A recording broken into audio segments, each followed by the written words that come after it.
Hello, thank you for tuning in. This is Joxo Alexor. This is going to be a tutorial on race for Fox News and anybody that wants to fight this war of ideas, lies, propaganda, and presuppositions. You, the good people at Fox News, need to start some conversations with haplogroups experts, linguistic philosophers that study Proto-Indo-European. It might interest you to know that Nietzsche was a philologist that studied Proto-Indo-European. You're also going to need some professors of cognitive psychology, and I would throw some evolutionary psychologists in there, and even maybe some ranchers and dog breeders. You'll see why eventually.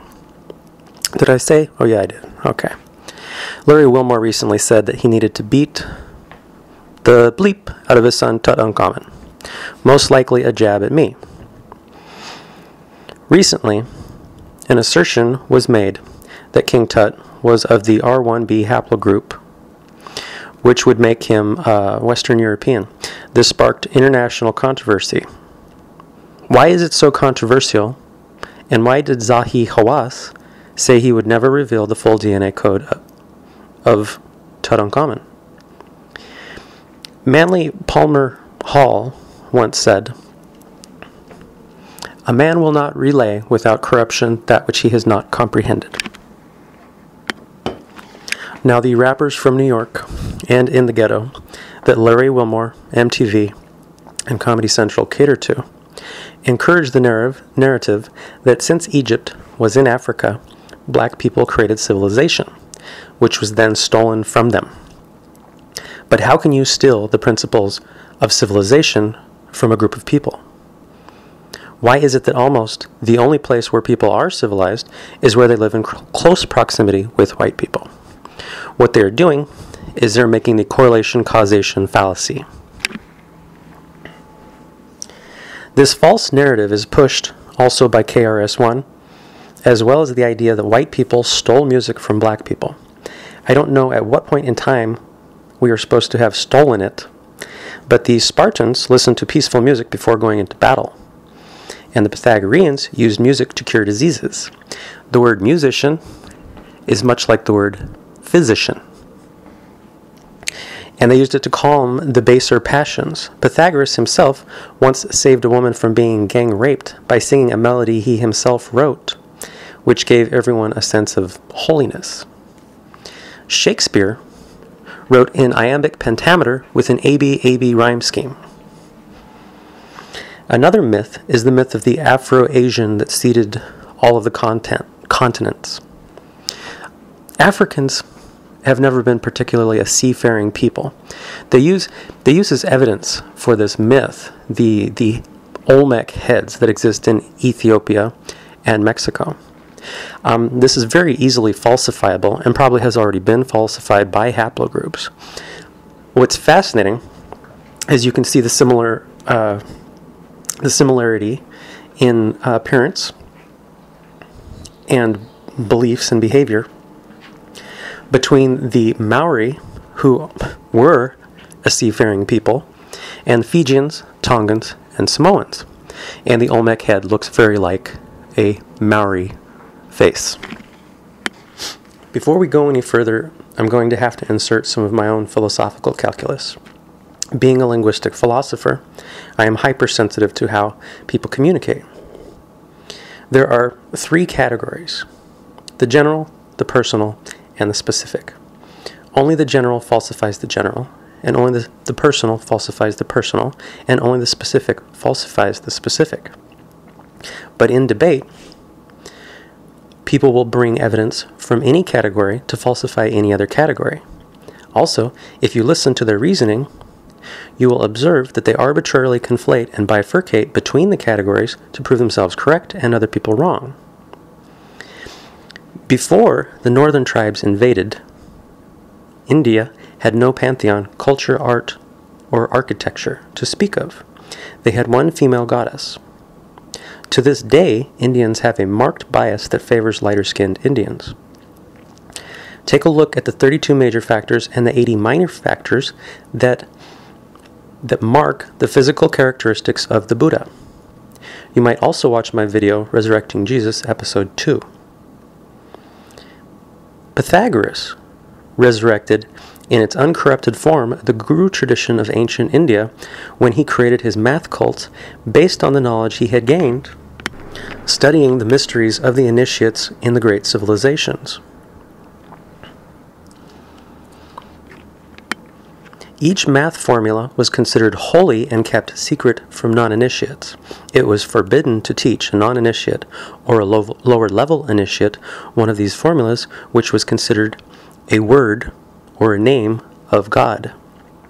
Initiates had to purify themselves and meditate and make themselves worthy of each degree of initiation, being constantly tested for virtue and thoroughly psychologically vetted. Why was this necessary? Because some people use any knowledge or power for evil purposes. Boko Haram means Western knowledge is forbidden. Look at what Muslims educated in Ivy League universities have done with their educations. They propagandize ISIS and recruit terrorists over the internet and fund terrorism over the internet and refine uranium for nuclear weapons. Every philosophy proffers a meritocracy in some form. The only meritocracy that is sustainable is a meritocracy of reason and results. A valid meritocracy isn't arbitrary and doesn't create disparate impact. But even a meritocracy of reason and results creates a disparate impact because not every person is capable of raising themselves to the same bar. Jon Stewart says institutionalized racism is real, and I agree with him. Affirmative action is institutionalized racism. It is pure prejudice because it is a meritocracy of being a certain sex or having a certain skin color. People that get promoted on these grounds don't compete because they don't have to.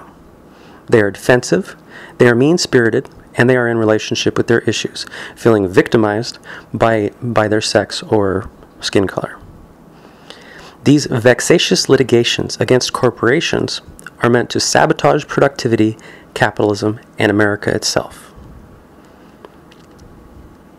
Now, I'm going to discuss some of my theories. I believe that cellular memory is passed down from generation to generation.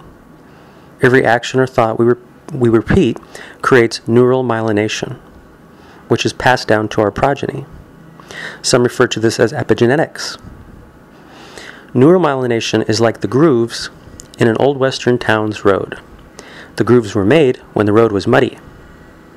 Now, as your wagon is being pulled through the town by your horse, the wheels fall into the grooves.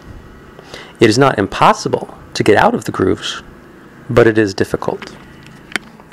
Neural myelination predisposes us to certain strengths, weaknesses, and proclivities. As my literary character, Shivasta Solomonicus, says, the essence of magic is this: you can't repeat a pattern that you never created in the first place. People that have been exerting an influence on themselves for thousands of years, or maybe even millions of years, to be moral, rational, and to contribute to society are more likely to have children that do the same. I'm going to read a quote by Charles Darwin for you. With savages, the weak in body or mind are soon eliminated, and those that survive commonly exhibit a vigorous state of health. We, civilized men, on the other hand, do our utmost to check the process of elimination. We build asylums for the imbecile, the maimed, and the sick. We institute poor laws, and our medical men exert their utmost skill to save the life of every one to the last moment. There is reason to believe that vaccination has preserved thousands who from a weak constitution would formerly have succumbed to smallpox. Thus, the weak members of civilized societies propagate their kind. No one who has attended to the breeding of domestic animals will doubt that this must be highly injurious to the race of man. It is surprising how soon a want of care, or care wrongly directed, leads to the degeneration of a domestic race. But excepting in the case of man himself, hardly anyone is so ignorant as to allow his worst animals to breed. The aid which we feel impelled to give to the helpless is mainly an incidental result of the instinct of sympathy, which was originally acquired as part of the social instincts, but subsequently rendered in the manner previously indicated more tender and more widely diffused. Nor could we check our sympathy if so urged by hard reason. without deterioration in the noblest part of our nature.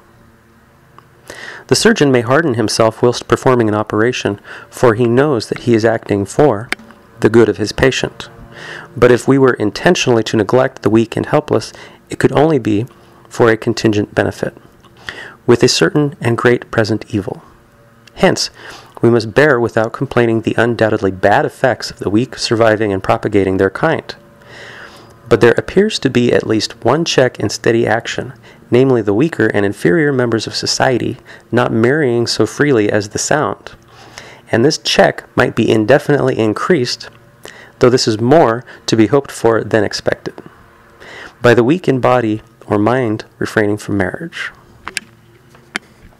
The ancient Greeks used the word slave to refer to bankers, merchants, and any person incapable of raising themselves to the bar necessary for citizenry. Any person or agency who was disruptive to the peace of the city-state was a slave or non-citizen and was suspect. The Greek caste system was arranged with the philosopher kings on top, the guardians below, and the slaves on the bottom. If you analyze it, you realize the slaves are being initiated into the Greek form of the good. The gods of a nation represent their virtues, the form of their good, their ideals, or their idols. The word economy comes from the Greek word oikos, meaning house.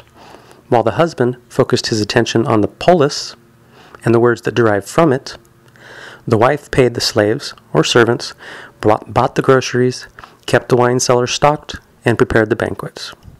A slave oftentimes needed a patron because they broke the laws, damaged property, and in general consumed more value than they created for the society. The patron took them in, clothed them, fed them, and gave them sanctuary, or sometimes taught them even. If they caused property damage, or financial loss or physical injury, the patron was responsible for that damage.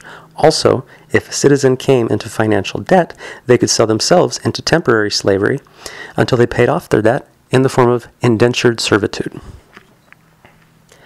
The bar for citizenry. Who should be a citizen? Not just anybody is welcome. In order to be a citizen, you have to worship the same gods or agree with the ideals of the city-state. Furthermore, you have to be capable of making a contribution to the society and following the laws of the society and being responsible for your actions and the results that you get.